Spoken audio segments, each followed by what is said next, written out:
Hey everyone, thanks for watching my video on filming with the Canon 90D in low light. Two things to always remember when you're filming in low light with this camera. One, that is the camera's capabilities and limitations, and number two, what are your plans in post for color grading and video effects? Now, every time I make a video that lasts longer than 5 minutes, I don't get a lot of clicks on it, so I am going to jump right into it right now. So a few basic things. Higher ISOs equal more noise in your videos. With my camera in particular, the noise that I experience most is luminance noise. And when I can, I try to adjust shutter speeds, aperture, and the amount of light in my shot before I resort to increasing my ISOs. I shoot at 24 frames per second in low light, because higher frame rates ends up with me having to use faster shutter speeds and I have to bump my ISOs. My apertures in low light always run at their lowest, and I do all of that before I increase my ISOs because lower ISOs produce less noise. Another point, your 90D shoots 8-bit footage. You can't shoot log, you can't shoot raw. So you're going to be using a picture profile, and a lot of 90D users use the CineStyle profile. I used CineStyle for a long time, but eventually I switched to using a modified version of the neutral profile. And I use this profile when I'm shooting in photo or video. And here are my settings. My sharpness and fineness are up above what the default setting is, but my contrast and my saturation are turned all the way down to -4.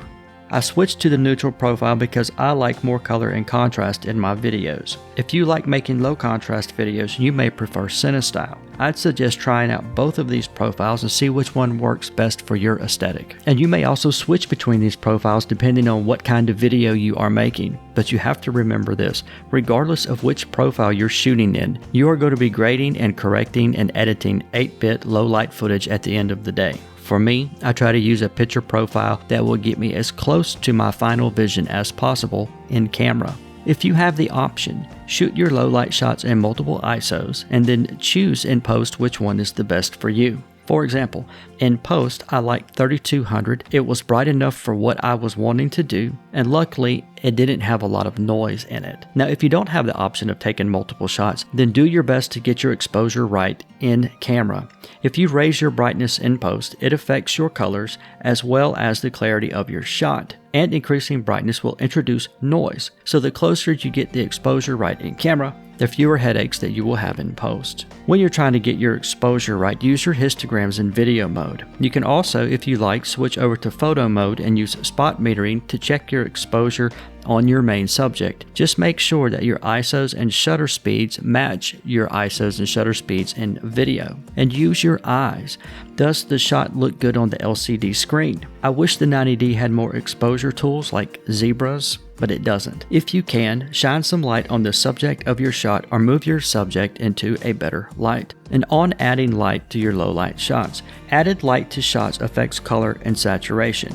So make certain to set your white balance correctly and lock it in. This is very important. Do not use auto white balance in your low light videos. Now don't be afraid of using white balance to nudge your shot towards your final vision, but do not overcommit to a stylized look with your white balance either. On those RGB panels again, if you can avoid it, don't use RGB panels to color your set. This is a lesson that I've learned the really hard way several times.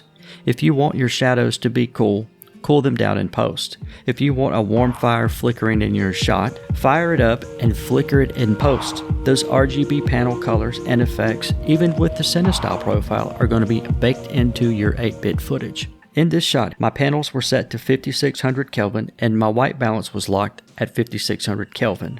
In post, I used gradients, hue shifts, and saturation to colorize my shadows and my highlights. I used polygons, a glow effect, a flicker effect to simulate my fire. I overlaid a smoke clip to make everything look more real. Because everything came out of camera with a white light at 5600 Kelvin, I didn't have to worry about how to remove unwanted baked-in colors or flickering effects. Along these same lines, don't use any auto settings when you're filming in low light, especially auto ISO settings. That's just as scary as using flickering and strobing lights in your shots. and it will make getting your brightness, contrast, and saturation right even more difficult. anytime we're talking about low light video, we are talking about noise. And another thing to remember about noise is this. The 90D has a high ISO noise reduction function, and I leave my high ISO noise reduction function set to low. I did a video last year on high ISO noise reduction and found that low and standard seem to work best all around in a range of ISO values. If you want to learn more about that, I'll leave a link to the video in my comments below, or you can just go to my channel, to my Canon 90D playlist. Let's talk about faux light.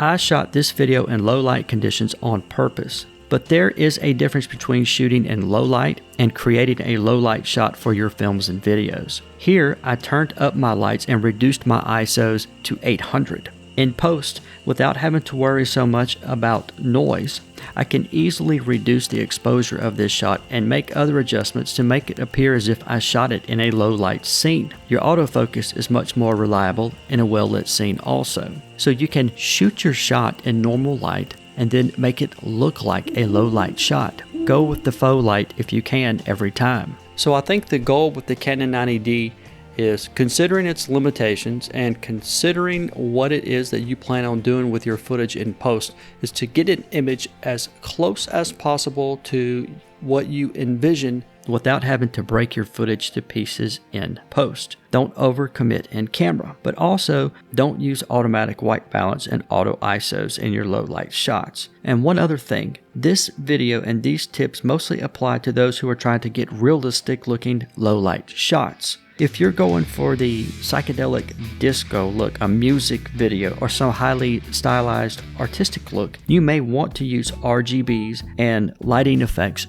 in your sets themselves. Well everyone, thanks for checking out my video. I hope that you learned something from it. I hope that you enjoyed it. Go to my channel and check out my other Canon 90D stuff. Please leave me a like, and I will see you next time.